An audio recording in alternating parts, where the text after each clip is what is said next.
There for Care is brought to you by CareScout with the goal of sharing real-life conversations about aging care. Views expressed on this program are the speaker's own. We do not provide medical, legal, tax, financial, or other professional advice. Always talk to your own professional advisors for advice tailored to your needs. My family has been really active in terms of having conversations with each other about what the wishes are of my dad and others. But my husband's family is not like that at all. I realized that my mother-in-law didn't have a will, didn't have any plans in place. Do you have advice for people how to approach those conversations if you have someone who is not as comfortable talking about it? It's good to start gently. I think it depends on the family, but definitely if your parents are around the 75 age and you haven't had any of these conversations, you are going to probably want to find out those things. Caregiving is the toughest job, and I just want to say thank you to every caregiver out there. It affects your whole life.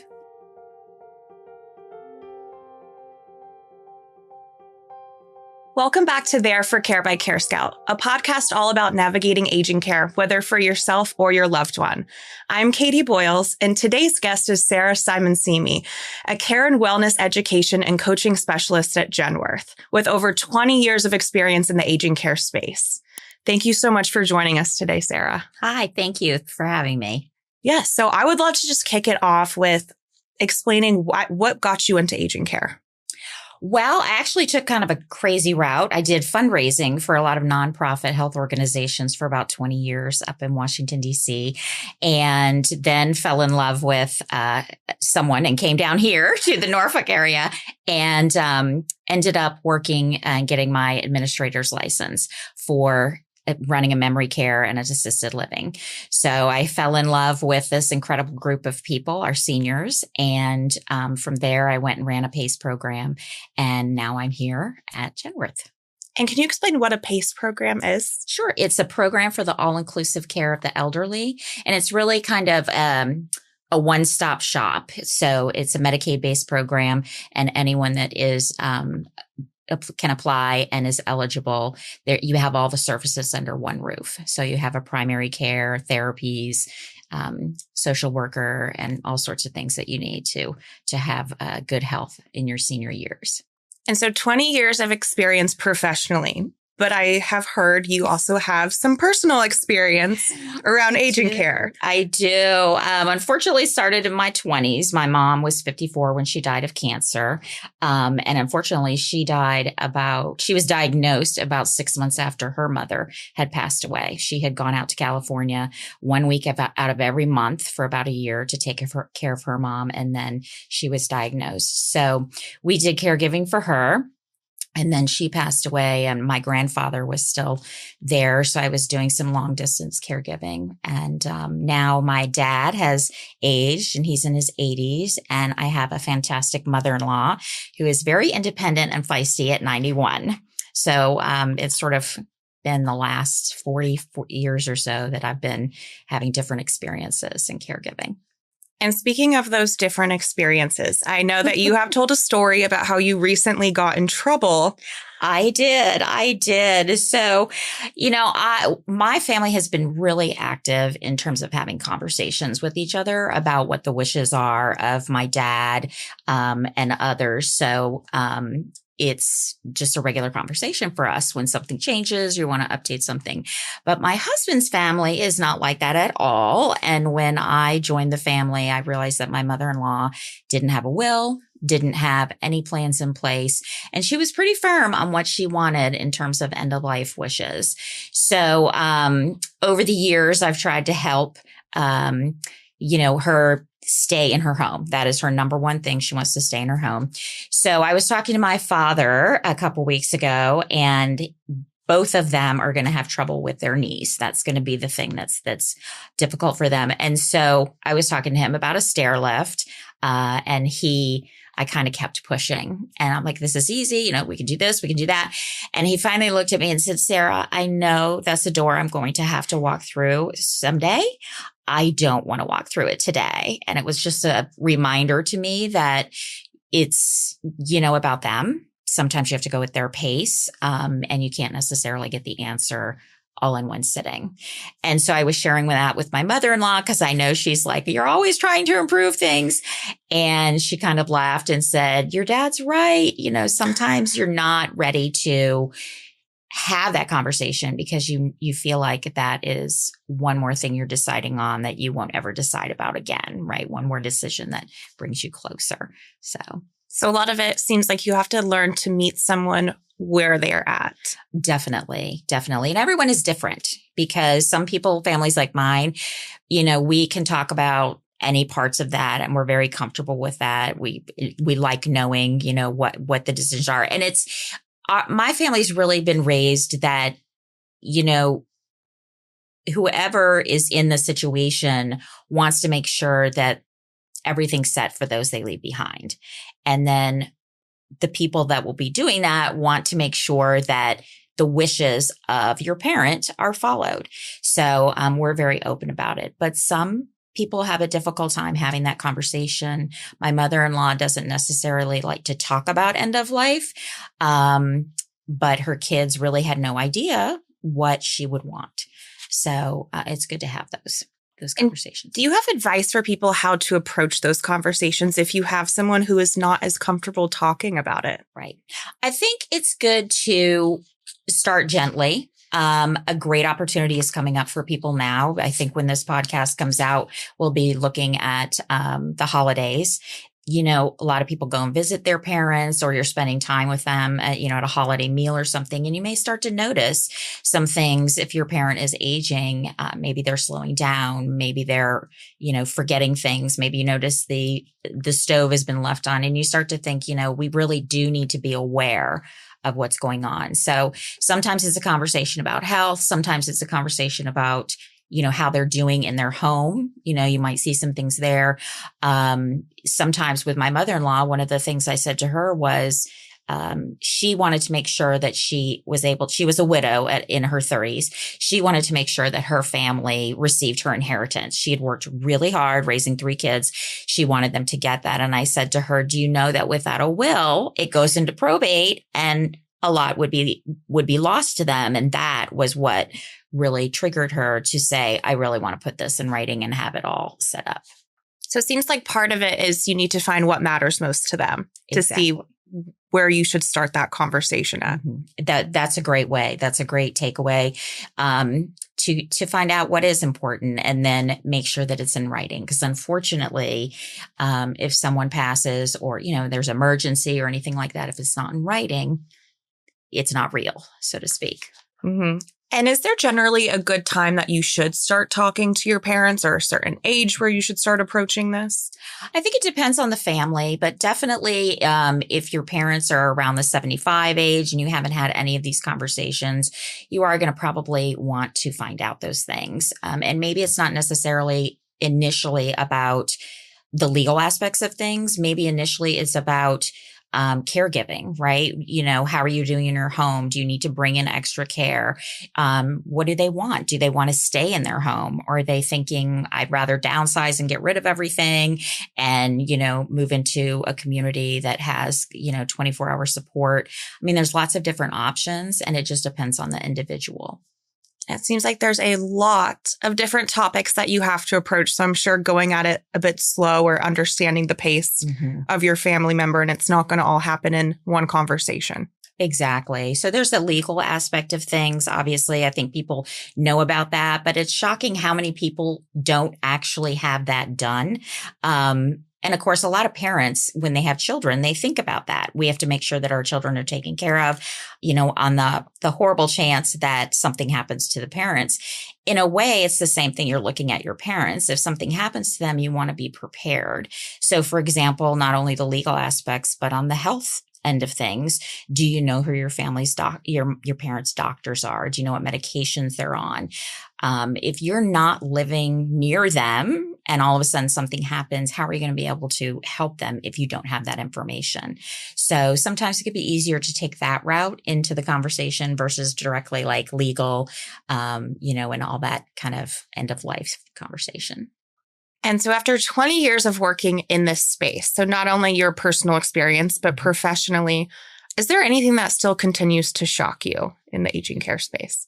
I think, really, when people don't have any of these conversations, I actually had a family acquaintance who her husband died unexpectedly. She was still fairly young, but it was more of a traditional household where he managed all the finances of the, and the money, the investments and things like that. And there's certainly nothing wrong with that. But when he died so suddenly and she was unprepared, the only way that she knew things were out there that she needed to take care of was she went and opened the mailbox every day. And she said, I opened it one day and there was a letter about past taxes on a rental property. And she's like, I had no idea we had a rental property. And so that's how she was finding out about it. So, it's really amazing that people don't want to prepare at least a little bit. And I'm sure it's already an overwhelming time if something happens unexpectedly. So being able to be prepared in that situation can really save you down the road. Definitely, because, a lot of situations are happening when there's other chaos. A lot of seniors have a health challenge or a health scare. And all of a sudden, not only you're dealing with that, but perhaps you're dealing with, they're going to need to go to a nursing home for a short stay. They're going to need to have help in the house. They're going to need to make decisions that you really shouldn't make when the crisis is happening at that moment. So if you've prepared, then you're ready for it. And you say, okay, we know we want to go here in the event that this happened. So my dad is looking right now at whether he wants to move into a community. He's in great health. So he is trying to decide because he sees all his friends going into them, but they're not as in good health. So, we've just been having these conversations about, does he need that? Does he want that?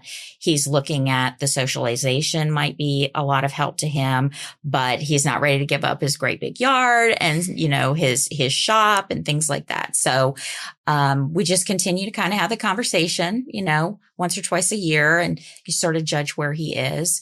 And so I'm aware of if something were to happen to him, what he would want and, at what stage he would want that. And so I think it's very important to have these conversations, and there's risks not having it. But how would you recommend if somebody knows that they need to do it, where to start? So I think just sitting down like we are and talking and having a cup of tea or, coffee, whatever it works for you and your parent or loved one, and really just introducing it and saying, I don't know much about this. I want to make sure your wishes are carried out. Help me understand what it is, you would want the family to know and to be aware of. And do you have any tips for people going into those conversations when you're sitting down with your loved one? Mm-hmm. So, I learned my lesson with my mother-in-law, and my dad is always remember that you're still talking to a person about themselves. And, you only get old once. So I think sometimes we can lose sight of the fact if we kind of go into business mode, like I sometimes do, that it's important to remember they're talking about themselves. They want to stay independent. There's a respect and dignity factor to keep in mind there. And then just sort of read the room. You might get to a certain point and you can see they're done for right now. So you might think about breaking it up into different conversations. Maybe start the conversation by saying, today I just want to talk about your health stuff. Well, we really need to come back and talk about these other things, that kind of stuff. And if people choose not to have these conversations, what is the best case and worst case scenario? Well, the best case is that the family all agrees and everything goes smoothly at a tough time of loss. The worst case can have financial impact, as I mentioned earlier, but it can also be difficult if you have family that are in disagreement on, what is to be done and, how it is to be done. And unfortunately, it's a time of great stress. And so things can happen and divisions can, the family can have moments that they wish they could take back later in the midst of it. So I've seen a lot of families, that first year is really hard as they're dealing with all of that. And sometimes, relationships are lost. So, and I'm sure that the loved one that you lost would hate for you to experience that. So yes, family dynamics are hard. I think in general, the under times of stress can really absolutely take you to a new area. Absolutely. And I did have one family, which I thought was really interesting. They went so far as to, there was a grandmother, a mother, and a daughter. And the grandmother was diagnosed with Alzheimer's disease, and the daughter took care of her. And it was very difficult, as caregiving can, especially for that disease. And then the mother was diagnosed with Alzheimer's, and her daughter had to take care of her. She and her daughter had a conversation about what the mother wanted the daughter to do for her in terms of caregiving and what she didn't want her to do. She had known what she had to go through with her mother, caring for her with Alzheimer's. And she didn't want her daughter to have to experience that and have those conversations. And I really thought that was meaningful, because the mother said to the daughter, I want you to be my daughter. I want you to bring in caregiving. I want you to do this. I want you to be my daughter while I can remember that you're my daughter. And so, that was just very impactful, because that was somebody that, has lived that and is trying to leave her daughter that legacy. It's not about financials at that point. She's trying to make sure her daughter remembers her mom. And that's a situation where if you hadn't had experienced that yourself, you probably wouldn't know all the different areas of what to say, what you want and what you don't want your family to be going through. Right. And, it's that conversation is one I have not heard a lot of families having, but in a way, many of them could, because many of them are now in generational situations of diseases like that. So, in cancer, especially in breast cancer, you hear women are looking at what is happening generationally and making choices based on that might happen to me because I have this gene. It's interesting to see that kind of going over to other things in aging, where they're looking at the different aspects of it happening to multiple generations in the family. And I think now too, we're hearing more about caregiving. Yes. And even someone who they want to do it and be a part of it, it is still hard. Caregiving is the toughest job. And I just want to say thank you to every caregiver out there. You are doing your best. It's stressful. So many times you're trying to deal with your own life. Many people have younger kids, they're working, and then you have this whole other job at home. And a lot of people don't know about it, or they know it, but they haven't experienced it. And it affects your whole life. And yet you want to do everything you can for your loved one, while they're here. And that I can appreciate that. With my mother, what allowed me to find some comfort with her passing was that I knew I had done every single thing that I could for her while she was here. And I think a lot of caregivers feel that same way. And it is a big task. So I think a lot of our listeners are caregivers themselves. Mm-hmm. And with all of your professional and your personal experience, what are 3 things that you would like them to know right now? Definitely document. Make sure that all of these wishes are in writing, so that when the time comes, you're exhausted from the caregiving, you're glad that you did it, but now you can fulfill the wishes, as a final goodbye, and you're not trying to make those decisions and figure that all out. The other thing I would say to caregivers is, enjoy the moments. Be present. Even as you're caregiving, take a minute to stop, enjoy, be there for them, because you deserve it. You deserve to have those moments and those memories. I just want to say thank you so much for joining us today. I'm sure that this is going to help so many different caregivers be able to either have that conversation or continue it in a way that's going to support their family. So thank you so much for being here today. Thank you. I hope so too, but I appreciate being here. Thanks. And thank you for being here for There for Care by CareScout. Be sure to subscribe and like, and we'll see you again soon.